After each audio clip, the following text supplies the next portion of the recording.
Christine, tu vas rester et nous faire part de ton coup de cœur. Alors mon coup de cœur, c'est pour un spectacle qui s'appelle Les Témoins, qui se joue depuis 3 semaines, un mois, à la Manufacture des Abbesses. Pour ceux qui ont vu il y a quelques années La Chute d'une Nation, c'est le même auteur, Yann Rezo, pardon, qui écrit ce qui pourrait être une suite, mais qui peut se voir d'une manière complètement dissociée. C'est-à-dire que vous n'avez pas vu La Chute d'une Nation, allez voir les Témoins. Là où Chute d'une Nation se terminait avec l'arrivée au pouvoir du Front National, enfin d'un candidat d'extrême droite, pardon, on est au lendemain de l'élection et on est passé du côté du monde politique au monde de la presse.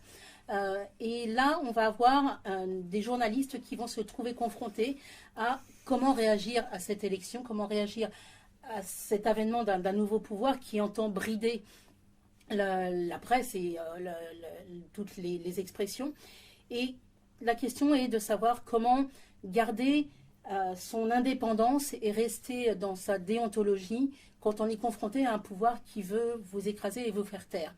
Donc on est dans la salle de rédaction d'un journal médiatique, enfin d'un journal en ligne qui s'appelle Les Témoins.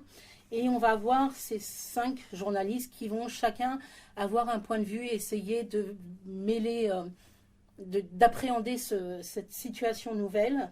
Il y a une écriture qui est très réussie. Il y a une mise en scène qui est très belle aussi, puisqu'on a un espace qui est, je trouve, très bien découpé, avec au centre un espèce de triangle qui est la salle de rédaction, et puis 2 espaces aussi en triangle sur les côtés qui permettent de voir ce qui se passe en dehors, et principalement la vie de ces journalistes quand ils ne sont pas dans cette salle de rédaction. On y voit le pouvoir qui va essayer de corrompre certains journalistes, on y voit ceux qui essayent de résister, on y voit ceux qui sont coincés entre leur vie personnelle et leur désir de vouloir continuer à bien faire.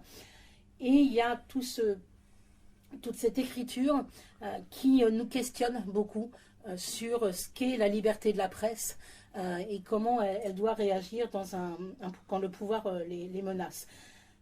C'est, comme je disais, à la Manufacture des Abbesses. Il n'y a pas de date de fin, je crois, pour C'est l'instant. très réussi. Oui, Je c'est vraiment conçois. à voir. Et puis, j'attends la suite aussi, parce que je trouve que la fin appelle une suite. Et j'espère qu'il y en aura une, parce que ça sera vraiment très intéressant de voir ce qui se passe après. Je vous laisse le suspense sur la fin. Et je garde, si tu veux bien, Hélène, je garde la parole juste 2 petites minutes pour vous parler d'un autre spectacle qui se joue à La Villette jusqu'au 20 octobre, qui est un spectacle complètement différent. Ça s'appelle Secret temps 2.